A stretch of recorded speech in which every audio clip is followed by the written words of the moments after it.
په قرآن مینو خلقو په دین مینو خلقو د الله او د الله پر رسول مینو خلقو ډیر عظیم کار دی دا او زمونږ استاد د پاره خو یو لوی عظیم عبرت دی چې په دې ادیره تیریږو راځو په ادیره کې زمونږ کم مسلمانان رونه چې اوس پراته دي هغې د منځونو نه دي اوس منځونه نشي کولی هغې تلاوتونه نشي کولی هغې ذکرونه نشي کولی هغې روجې نشي نیوی هغې د دین چې کوم محنت استاسو ته الله مقدر کړی د هغې نشي کولی خدا دا انشاءالله د الله نه مې امید دی حضرت ناظم صاحب ډېره ښکلې خبره وکړه ابراهیم بن ادهم رحمه الله تعالی چې دا کم تلاوتونه دلته کېږي دا کم ختمونه دلته کېږي نو دا ستاسو خپلوان چې په دې هدیره کې پراته دي دا به هم د خیر نه خالني انوارات و برکات په پې نازلېږي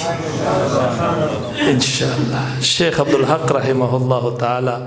دا کوړی مدرسې لوی شیخ الحدیث لوی ولی الله انسان ډېر د الله ولی او چې وفات کېدو نو کم ځای مې ښخ کړي د طالبانو چې کوم درس دی سبقونه یې دې ته نږدې مخامخ مې ښخ کړي ولې چې د دې تلاوتونو انوارات و برکات را باندې نازلېږي ستاسو دا مړي به م انشاءالله خوشحاله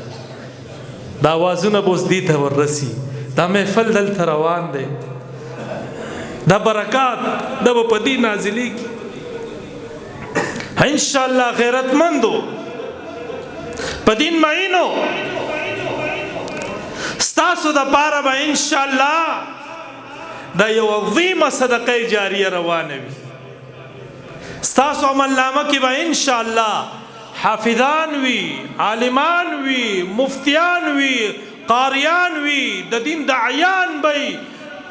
روجدار وي حجیان وي عمرې کوونکي وي عبادات وي الله دې داسې معامله تاسو موږ سره وکړي د الله در کې کمی شته نشته کم چا چې دې ته ځان وقف کو یقینا دا کامیاب شو د رسول الله فرمان دی خیرکم پتاسو کې د ټولو نه بهترین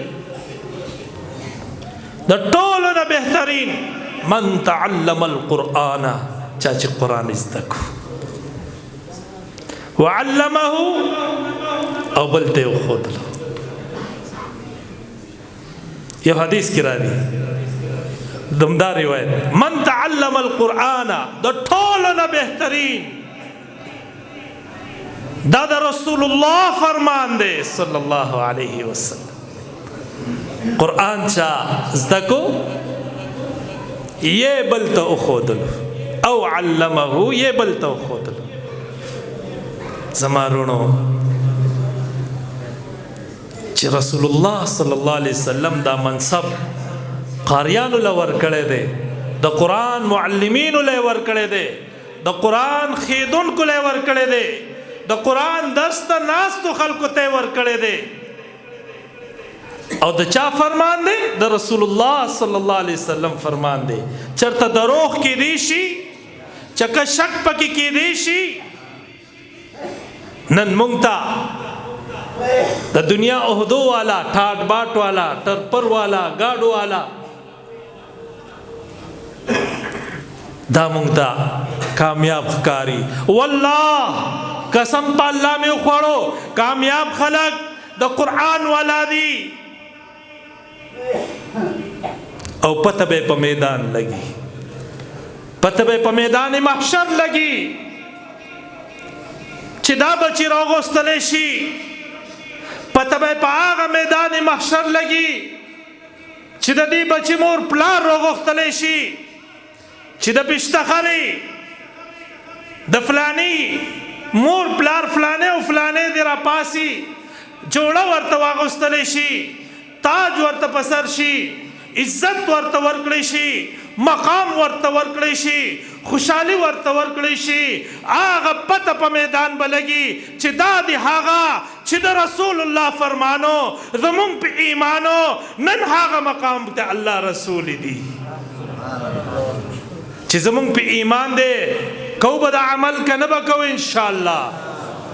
مونږ به خادمان د قرآن یو که نه به یو انشاءالله، یو به د قرآن خادمان به یو انشاءالله. د دې مدرسې خاتم الانبیاء خادمان به یو. مونږ ته خو د نیکۍ او لار کولوک مولانا عبدالله احسان صاحب منم ستاسو ماشاءالله تاسو ورسره مینه کړې ده. دې وخت چې دی طالب علم و په موقوفاله وړه دوره کې نو زه راغلی وم او کال له بیا درې ترو اکوړي ته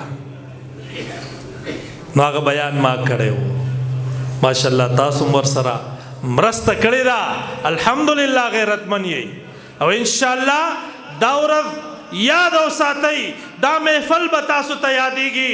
انشاءالله. دا د کامیابۍ ذریعه او لارم ټینګه کړې ده.